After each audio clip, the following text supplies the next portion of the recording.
Yes, sir.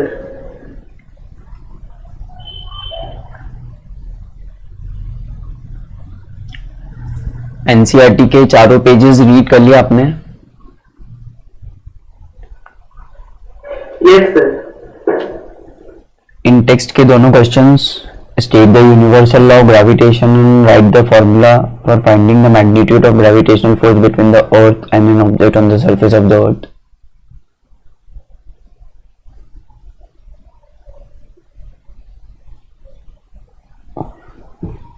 चलिए, तो I am expecting कि ये वाला क्वेश्चन, फर्स्ट वाला क्वेश्चन वापस कर लिया है सबने। फिर एग्जाम्पल नंबर 3 सबसे हो गया है। एनसीईआरटी के 4 पेजेस की रीडिंग करी है। इसमें कुछ डाउट्स आए आप लोगों को? सर मैग्नीट्यूड की डेफिनेशन क्लियर नहीं हो रही। मैग्नीट्यूड का मीनिंग क्लियर नहीं हो रहा। मैग्नीट्यूड का मीनिंग क्लियर नहीं हो रहा। डेफिनेशन डिफाइन तो कैसे करूंगा, एक ऐसी टर्म नहीं है। मैग्नीट्यूड कुछ बड़ी चीज है भी नहीं। मैग्नीट्यूड कुछ बड़ी चीज है भी नहीं। मैग्नीट्यूड मतलब उसका न्यूमरिक पार्ट। जैसे कोई भी तो फिजिकल क्वांटिटी बोलता है, उसका न्यूमरिक पार्ट। फॉर एग्जाम्पल मैं बोलता हूं 3 किलोमीटर्स टूवर्ड्स नॉर्थ, तो इसका मैग्नीट्यूड कितना होगा? इसका मैग्नीट्यूड होगा 3 किलोमीटर। अगर मैं बोलता हूं 5 Newton's towards that direction, particular direction, 5 Newton's towards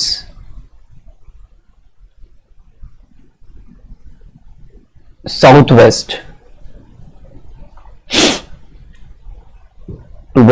waste, तो इसका मैग्नीट्यूड क्या होगा? 5 न्यूटन्स।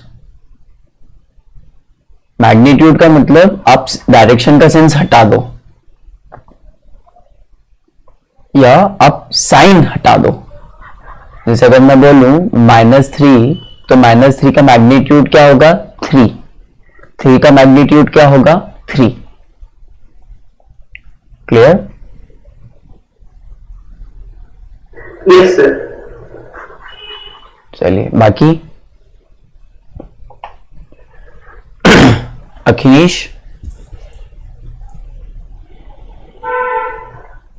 Yes sir. कुछ डाउट? नो सर, कंप्लीट हो गया। रीडिंग की अच्छे से? Yes sir.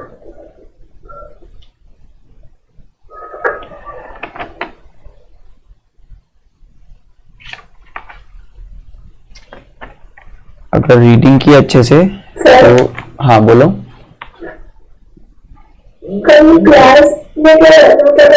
कल क्लास में ग्रेविटेशन आगे नहीं करवाया था मैंने।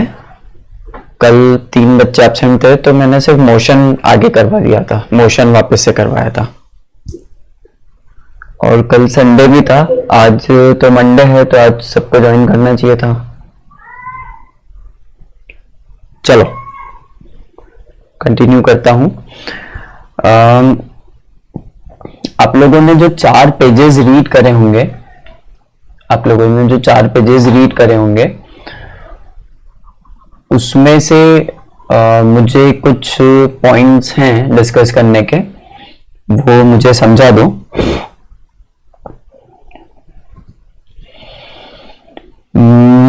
मैं बता देता हूं, पहला पेज निकालो।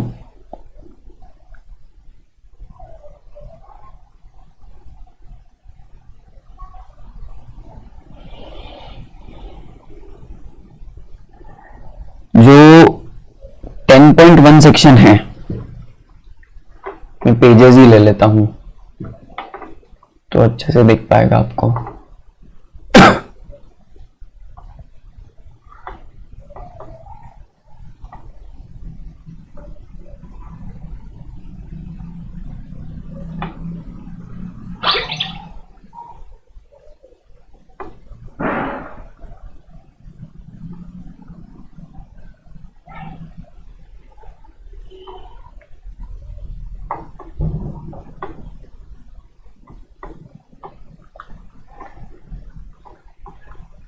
जो पहला पेज है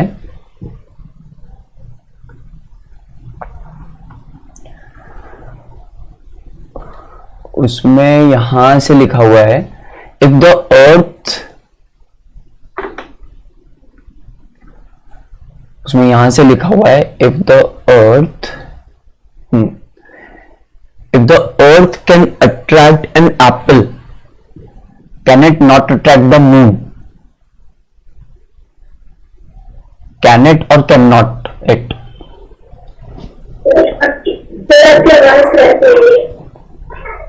मेरी आवाज क्रैक हो रही है, सबको क्रैक हो रही है क्या?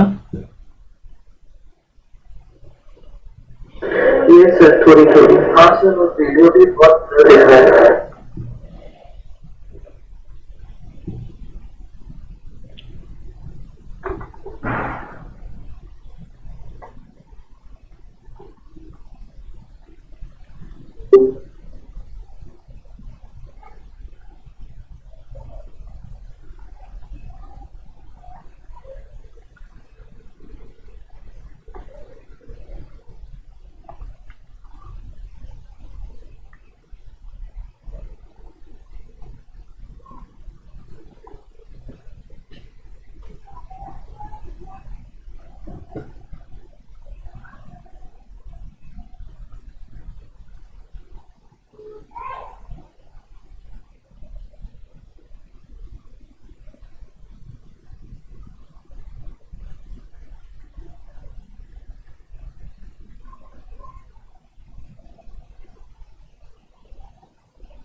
मेरा क्वेश्चन है, यहां पे लाइन लिखी हुई है if the earth can attract an apple, अकीनीश माइक ऑन करो, if the earth can attract an apple can it attract the moon?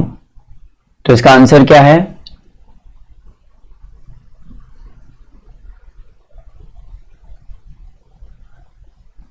Hello hello, अकीनीश माइक ऑन करो। Yes sir. मेरा क्वेश्चन है if the earth can attract an apple, earth अपने आसपास की surface की चीजों को अट्रैक्ट कर सकती है, right? Can it attract the moon? Moon इतनी दूर है अर्थ से, क्या अर्थ मून को अट्रैक्ट करती है?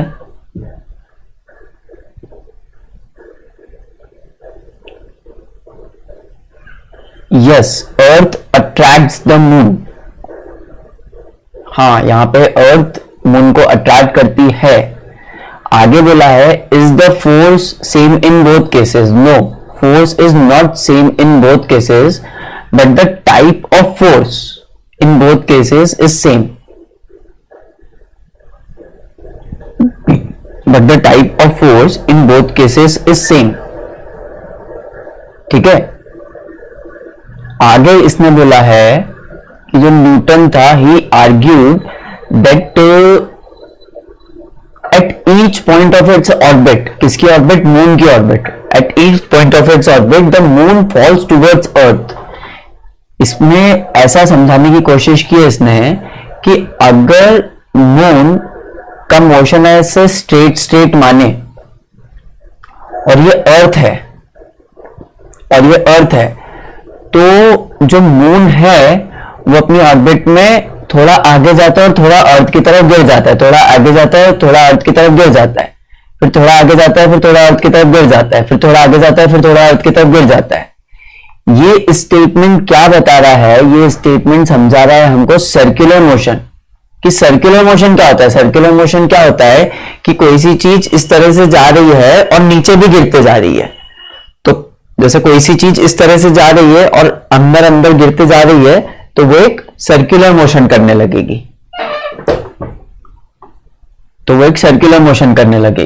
तो न्यूटन सेड दैट कि मून का मोशन इस तरह से देख सकते हैं कि instead of going of in a straight line वो अर्थ की तरफ बार बार टर्न होते जाता है, गिरते जाता है, So that is the circular motion, that is the effective circular motion of the moon. But we do not really see the moon falling towards the earth, क्योंकि वो, अब सर्कुलर मोशन को इमेजिन करो ना, सर्कुलर मोशन कैसा, linear motion को circular में जब कन्वर्ट करेंगे तो लीनियर मोशन सीधा सीधा जा रहा है और वो थोड़ा अंदर होते जा रहा है, सीधा सीधा जा रहा है और वो थोड़ा अंदर होते जा रहा है, सीधा सीधा जा रहा है और वो थोड़ा अंदर गिरते जा रहा है सेंटर की तरफ, सेंटर की तरफ, टूवर्ड्स सेंटर, इसलिए नाम आया था सेंट्रीपिटल। सेंट्रीपिटल मतलब टूवर्ड्स सेंटर।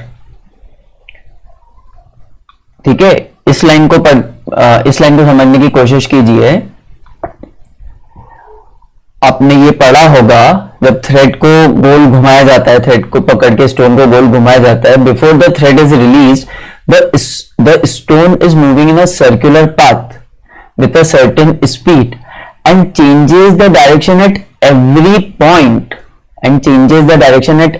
पॉइंट, ये सर्कुलर मोशन को ही समझाने की कोशिश कर रहे हैं, which we have discussed quite detail. आगे इसमें बोला है the body moving along the circular path is the force that causes the acceleration and keeps the body moving along the circular path x towards the centre, और इसलिए उसको centripetal बोलते हैं। पिटल मतलब होता है सीकिंग, सेंट्री मतलब सेंटर की तरफ और पिटल मतलब सीकिंग, सेंट्रीपिटल फोर्स, इसलिए उसको सेंट्रीपिटल फोर्स बोलते हैं। जो फोर्स बॉडी को सर्कुलर मोशन में रखता है, देखिए न्यूटन लॉज के हिसाब से बॉडी पर अगर कोई फोर्स नहीं लग रहा तो वो लीनियर मोशन में जाएगी। सर्कुलर मोशन में कब आ सकती है बॉडी, जब उस पे सेंटर की तरफ कोई फोर्स लग रहा है, सेंटर की तरफ फोर्स लग रहा है, उसको बोलते हैं सेंट्रीपिटल फोर्स। ठीक है, मैं बुक से समझा रहा हूं अभी, तो बुक में मार्क कर सकते हैं, ये सब आप लोगों ने पढ़ रखा है, होमवर्क में दिया था आपको। आगे, the motion of the moon around the earth is due to the centripetal force, ये ध्यान रखना। अगर सेंट्रीपिटल फोर्स नहीं होता तो वो मोशन एक स्ट्रेट लाइन में होता। If there was no such force the moon would pursue a uniform straight line motion. अगर ये जो सेंट्रीपिटल फोर्स है, अर्थ जो लगा रही है मून पे, या मून और अर्थ के बीच में जो फोर्स लग रहा है सेंट्रीपिटल फोर्स, ये गायब हो जाए तो मून स्ट्रेट निकल जाएगा। इतना तो आपको समझ में आ गया होगा। अब क्वेश्चन है, जब एप्पल को अर्थ अट्रैक्ट करती है अपनी तरफ और मून को भी अर्थ अट्रैक्ट करती है अपनी तरफ, तो यहां पे ध्यान देने की चीज है, यहां पे क्वेश्चन उठता है, does the Apple and moon also attract the earth? बताइए, यस और नो।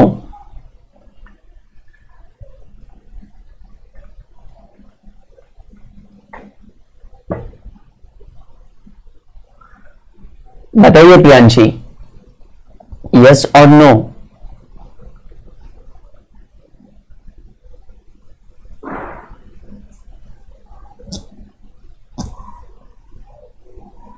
प्रियांशी,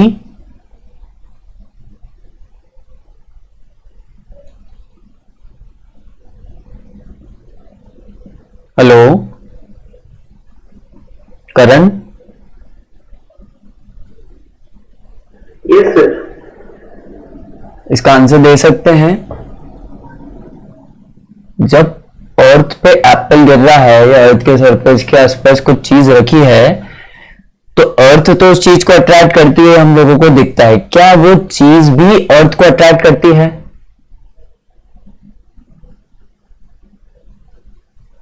नो सर, अर्थ का मास ज्यादा है तो अर्थ ही अट्रैक्ट करेगा उसको। नहीं, ऐसा नहीं है, वो चीज भी अर्थ को अट्रैक्ट करती है। तो मेरा अगला सवाल है, अर्थ जिस फोर्स से उस चीज को अट्रैक्ट कर रही है, क्या उसी फोर्स से वो चीज भी अर्थ को अट्रैक्ट कर रही है? हाँ, ये भी सही है। तो इन्होंने आगे क्वेश्चन पूछा है कि अगर अट्रैक्ट करती है, एप्पल भी अर्थ को अट्रैक्ट करता है, उसी फोर्स से अट्रैक्ट करता है, so why do not we see the earth moving towards the apple? ये सवाल बनता ही नहीं अगर इसका आंसर न होता तो। सो ये क्वेश्चन आपको आना चाहिए आज की क्लास के बाद। आवाज क्रैक हो रही है मेरी, सबको क्रैक हो रही है क्या? नो सर, बीच बीच में, अभी तो ठीक आ रही है। Yes sir.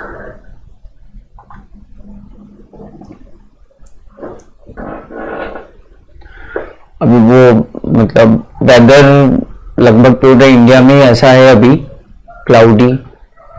तो मैं रिकॉर्ड भी कर रहा हूँ क्लास, तो रिकॉर्डिंग में पोस्ट कर दूंगा आज। आगे चलो।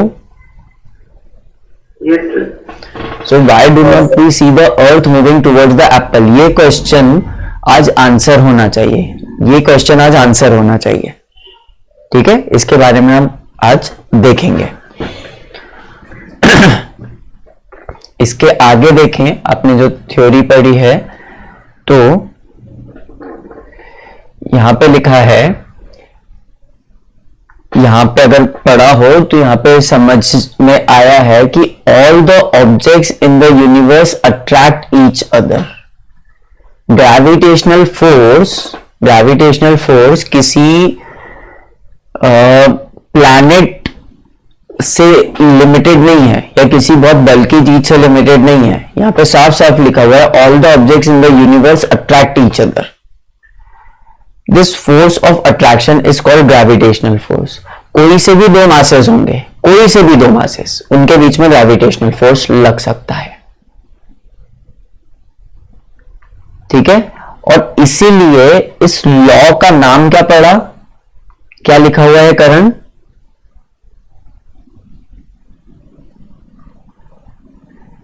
यूनिवर्सल। इसलिए इस लॉ का नाम यूनिवर्सल लॉ ऑफ ग्रेविटेशन पड़ा, क्योंकि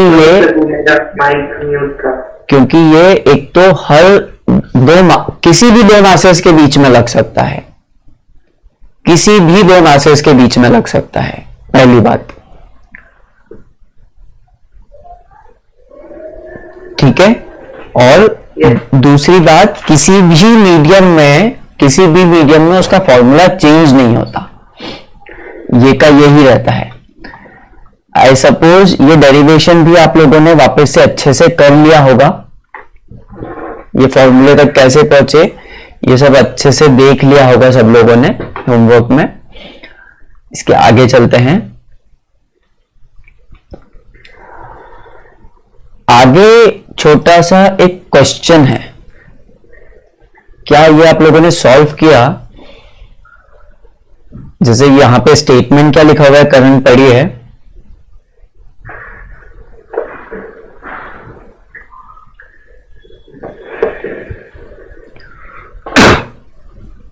लाउडली।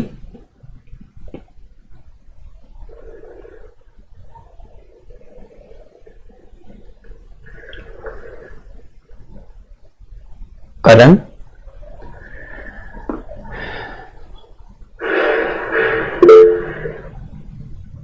नहीं करण, आपकी आवाज नहीं आ रही है। We know that there exists a force of attraction between any two objects. ये सबको पता है क्या? वो बोल रहे हैं हमको पता है, ये सबको पता है ना, अभी डिस्कस किया। Compute the value of the force between you and your friend sitting nearby. तो मैं मान लेता हूं आप कहीं पे पार्क की बेंच पे दो बच्चे बैठे हुए हैं, दोनों का मास 50-50 kgs है, दोनों का मास 50-50 kgs है, और अप्रोक्सीमेटली दोनों के बीच के डिस्टेंस को मैं 1 मीटर मान लेता हूं। तो उन्होंने पूछा है compute the value of force between you and your friend sitting near बाय। फॉर्मूला क्या लगेगा? Fg is equal to capital G m1 m2 upon r square. तो फोर्स आ जाएगा capital G, that is 6.7 into 10 to the power -11 into mass 50 into 50 divided by radius का square 1 square, 1 metre का square 1 square. इसको solve करेंगे तो 6.7 into 25, 67 into 25 अगर मैं सॉल्व करूं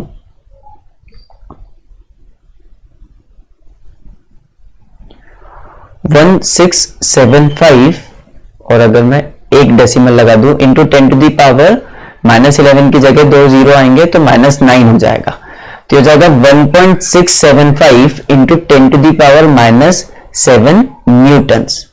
आप देख रहे हैं, आप जब अपने दोस्त के साथ बैठे हैं तो आपके बीच में एक दूसरे की तरफ फोर्स ऑफ अट्रैक्शन कितना लग रहा है, यह है लगभग 0.1234566 न्यूटन्स। ये फोर्स बहुत कम है ना, जब आप अपने दोस्त के साथ किसी बेंच पे बैठे हैं पार्क की, 1 मीटर का डिस्टेंस है आप दोनों के बीच में, तो इतना फोर्स लगता है।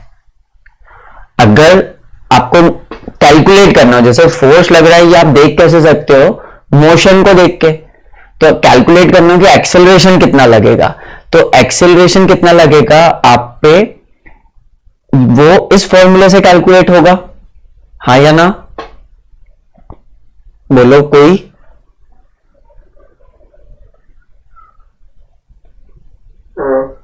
Yes sir. और फोर्स है आपका 1.6 into 10 to the power -7 newtons is equal to M A. M को मैं डिवाइड में कर दूं तो 50, तो ये रफली रफली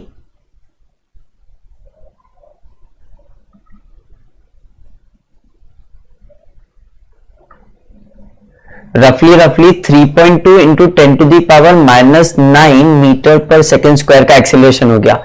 इस नंबर को पढ़ो ध्यान से, 3.2 into 10 to the power -9 metre पर सेकेंड स्क्वायर, ये एक्सेलरेशन वेरी लो है, वेरी लेस एक्सेलरेशन है ये। इसलिए जो छोटे मासेस होते हैं उनके बीच में ग्रेविटेशनल फोर्स सिग्निफिकेंट नहीं होता, उनके बीच में ग्रेविटेशनल फोर्स सिग्निफिकेंट नहीं होता। ये क्वेश्चन पढ़ के किसी ने कैलकुलेट करा था क्या? करना चाहिए था, बुक एक्सपेक्ट कर रही है आपको कैलकुलेट करने के लिए, लिखा हुआ है compute the value of force between you and your friend. ठीक है, आगे ऐसा कोई भी क्वेश्चन आए तो आप लोगों को करना रहेगा। Conclude how you do not experience this force, तो हम लोगों ने कंक्लूड भी कर दिया कि ये फोर्स एक्सपीरियंस क्यों नहीं करते, because this is a very low force, 10 to the power -7 के रेंज का फोर्स था वो, जब हम किसी दोस्त से 1 मीटर के डिस्टेंस पे बैठे हैं। ठीक है, आगे चलूं। State universal law of gravitation, तो आपने डेफिनेशन लिखी थी क्या इसकी? बुक में मार्क करेंगे। जो यूनिवर्सल लॉ ऑफ ग्रेविटेशन है 10.1,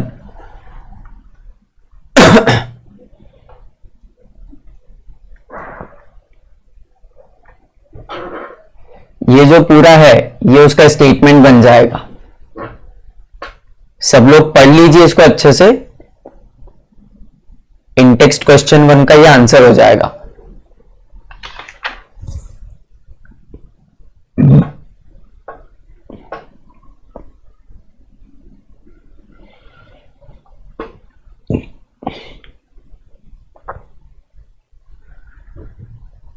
ये क्वेश्चन 1 का आंसर हो जाएगा।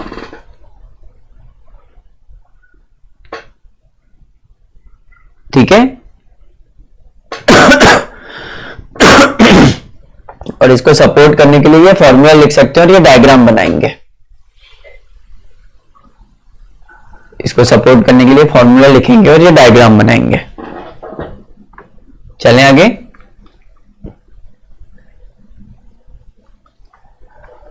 क्वेश्चन 2 बोल रहा है, write the formula to find the magnitude of gravitational force between the earth and an object on the surface of the earth. करिए इसको सब, मैं 1 मिनट देता हूं, देखते हैं कौन कौन फॉर्मूला प्रॉपरली लिख पाता है.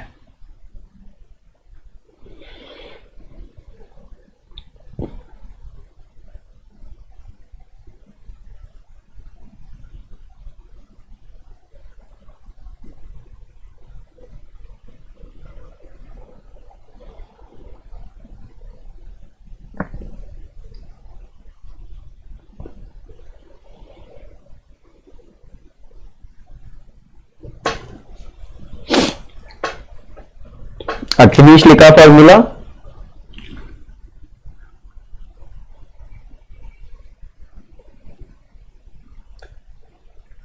देखो इसमें बोला क्या है कि अर्थ और उसकी सरफेस पे कोई ऑब्जेक्ट है, उनके बीच में कितना ग्रेविटेशनल फोर्स लग रहा है उसके लिए फॉर्मूला लिखना है. जनरल फॉर्मूला ग्रेविटेशनल फोर्स का होता है ये, where m1 and m2 are mass of two objects and r is distance between the center of the objects. अब ये एक पर्टिकुलर केस बन जाता है, एक पर्टिकुलर केस बन जाता है. इस पर्टिकुलर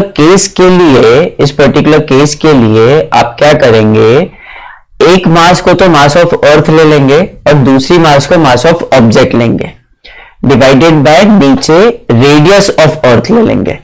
रेडियस ऑफ अर्थ क्यों, रेडियस ऑफ अर्थ का स्क्वायर. रेडियस ऑफ अर्थ क्यों, क्योंकि जब कोई सी चीज सरफेस ऑफ अर्थ पर रखी है तो उस ऑब्जेक्ट और अर्थ के बीच का majority distance will be equal to radius of earth. जैसे अगर अर्थ और मुझे कैलकुलेट करना है, अब मैं सेकेंड फ्लोर पे बैठा हूं, बट अर्थ के रेडियस में मैं 2 फ्लोर्स की height which will be hardly 6-7 metres उतना जोड़ूंगा तो कोई फर्क नहीं पड़ेगा, क्योंकि अर्थ का रेडियस ऑलरेडी अच्छा खासा रहता है 6400 किलोमीटर्स. उसमें मैं 10-12 मीटर, 50 मीटर, 1000 मीटर भी जोड़ दूंगा तो कोई फर्क नहीं पड़ेगा, कोई कैलकुलेशन में फर्क नहीं पड़ेगा. इसलिए for this question this is your formula, मतलब ये फॉर्मूला अपग्रेड हो जाता है. समझ में आता है?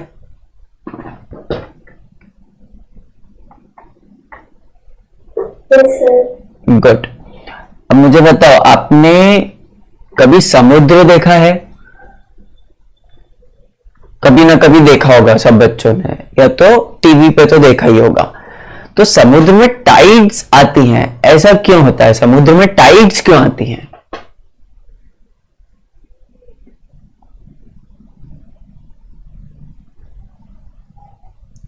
समुद्र में टाइड्स आती हैं और कितनी आती हैं ये हम लोग लॉ ऑफ ग्रेविटेशन से कैलकुलेट कर सकते हैं. अर्थ के पास में मून और अर्थ से थोड़ा दूर पर बहुत बड़ा सन, इसके ग्रेविटेशनल पुल के कारण आती हैं टाइड्स. इसके ग्रेविटेशनल पुल के कारण टाइड्स आती हैं. तो ये हेडिंग है यूनिवर्सल लॉ ऑफ ग्रेविटेशन का इंपॉर्टेंस, एप्लीकेशन या सिग्निफिकेंस समझ लो. क्या क्या सिग्निफिकेंस है? पहली बात, हम सबको अर्थ के ऊपर रखता है, नहीं तो हम लोग इतने फ्री होते कि अर्थ पे टिक नहीं पाते. तो gravitational force binds all the objects on the earth, even the atmosphere. आप लोगों को पता है मून के ऊपर एटमॉस्फेयर नहीं है? देवाशीष, आपको पता है मून पे एटमॉस्फेयर नहीं है?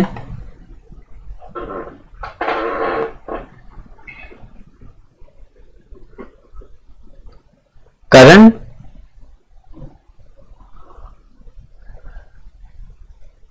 करण,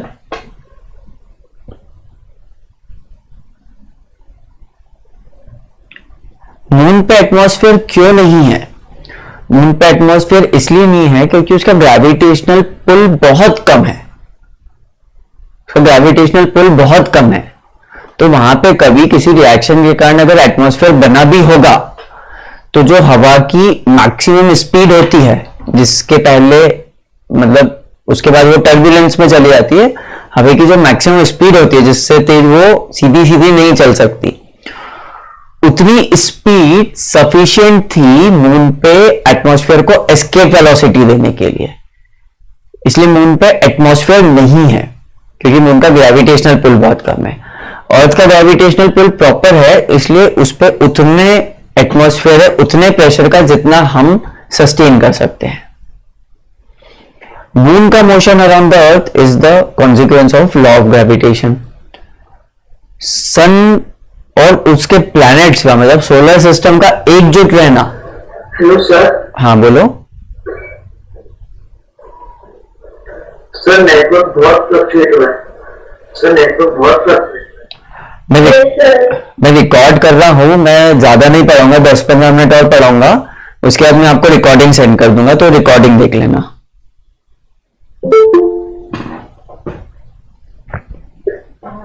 ठीक है।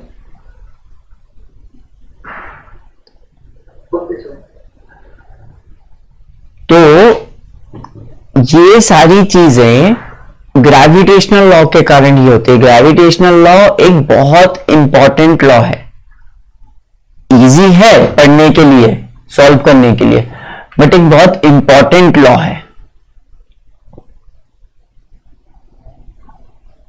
ठीक है। अब हम लोग समझते हैं फ्री फॉल। Free fall.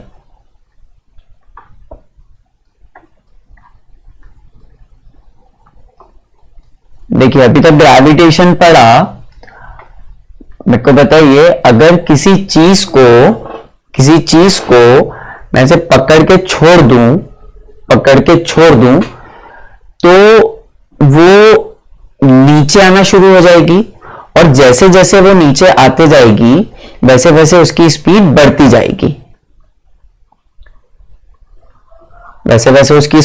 जाएगी। या आप इस तरह से समझिए, जब हम कहीं से नीचे उतरते हैं तो नीचे उतरने में इतना दम नहीं लगाना पड़ता है जितना ऊपर चढ़ने में लगाना पड़ता है। जैसे स्टेयर्स नीचे उतरते हैं तो स्टेयर्स को नीचे उतरने में इतना दम नहीं लगाना पड़ता, क्योंकि ऑलरेडी एक नीचे फोर्स एक्ट कर रहा है, ग्रेविटेशनल फोर्स।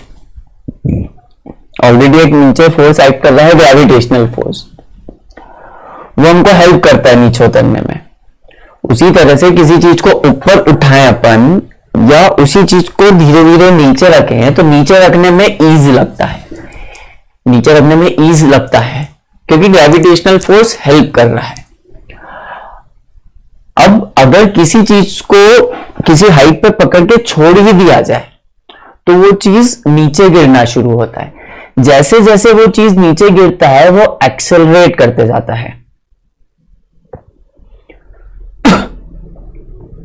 जैसे जैसे वो चीज नीचे गिरती है वो एक्सेलरेट करती जाती है, उसकी वेलोसिटी बढ़ते जाती है। अगर एयर रेजिस्टेंस को इग्नोर कर दें तो वेलोसिटी हमेशा बढ़ती जाएगी। अगर कंसीडर करें तो एक टर्मिनल वेलोसिटी पे आने के बाद ऑब्जेक्ट की वेलोसिटी कांस्टेंट हो जाती है, बट अगर इग्नोर कर दो तो कंटिन्यूअसली बढ़ती जाएगी। So this is the case of free fall when someone is falling without resistance कुछ भी नहीं है, उसके बिना कोई फॉल कर रहा है। जैसे स्काई डाइवर क्या करता है, फ्री फॉल का यूज करता है। एयरप्लेन में जाता है ऊपर तक और वहां से पैराशूट के साथ, बट विदाउट पैराशूट, मतलब पैराशूट को ओपन नहीं करता है, बस उसके पास में रहता है। शुरू में पैराशूट को कभी ओपन नहीं करता है, बाद में करता है बहुत। तो शुरू वाली फॉल का डिस्कस कर रहे हैं हम। जब वो शुरू में कूदता है प्लेन से, तो जैसे जैसे वो नीचे आता है उसकी वेलोसिटी बढ़ती जाती है। That is a case of free fall. आप फ्री फॉल खुद से देख सकते हैं। अपनी छत पे जाओ, ऐसा कोई एरिया देखो जहां पे कोई आ जा नहीं रहा हो, एक स्टोन लो और फिर उसको ड्रॉप कर दो। जैसे वो नीचे जाते जाएगा वैसे वैसे उसकी स्पीड बढ़ती जाएगी।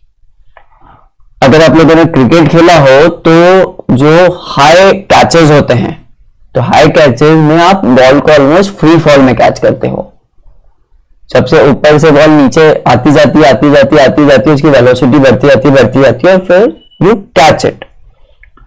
So it is a case of free fall. अब अर्थ की सरफेस, मेरी बात ध्यान से सुनिएगा, यहां पे एक इंपॉर्टेंट डेरिवेशन करने जा रहे हैं हम लोग। अर्थ की सरफेस के आसपास कोई ऑब्जेक्ट है, उसके लिए ग्रेविटेशनल फोर्स और फ्री फॉल के कैलकुलेशंस करेंगे। अर्थ की सरफेस के आसपास कोई ऑब्जेक्ट है m1 मास का, तो उस पे जो ग्रेविटेशनल फोर्स अर्थ लगाएगी या दोनों आपस में जो ग्रेविटेशनल फोर्स लगाएंगे, that will be capital G m1 into mass of earth upon radius of earth का square, upon radius of earth का स्क्वायर। और ये फोर्स किस पे लगेगा? ये फोर्स लगेगा इस ऑब्जेक्ट पे। न्यूटन सेकंड लॉ के अकॉर्डिंग, इस ऑब्जेक्ट पे जो फोर्स लग रहा है उससे उस ऑब्जेक्ट का एक्सेलरेशन कैलकुलेट कर सकते हैं। कैसे? F equal to mass of object into acceleration on the object. ये फोर्स से एक्सेलरेशन कैलकुलेट कर सकते हैं, ये फॉर्मूला से एक्सेलरेशन कैलकुलेट कर सकते हैं। ये जो फोर्स रहेगा ये Fg के बराबर रहेगा। तो इन दोनों इक्वेशंस को अगर हम लोग इक्वेट कर दें, इन दोनों को इक्वेट क्यों करा ये आपको क्लियर होना चाहिए। First formula gives the gravitational force on the object, second formula is the formula to calculate acceleration on the object। तो इसलिए इन दोनों को इक्वेट कर सकते हैं हम। जैसे ही, ध्यान से देखिएगा, जैसे ही हम इन दोनों को इक्वेट करते हैं m1 और m1 कैंसिल आउट हो जाते हैं। तो acceleration of the object is equal to capital G which is a constant into mass of earth which is another constant divided by radius of earth का square which is another constant।